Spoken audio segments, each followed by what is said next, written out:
Configuration via SEMS Plus.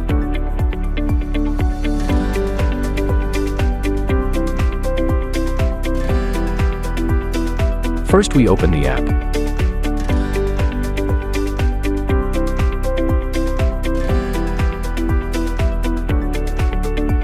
Click on the upper right corner to select Server.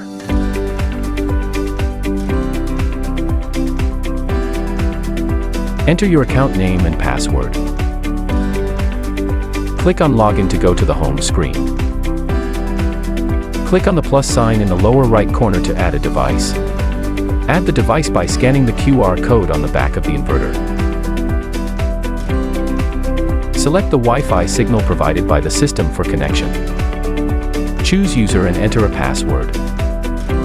Log in and turn on the WLAN switch. Select the corresponding network signal. Enter your login password. The system then automatically configures.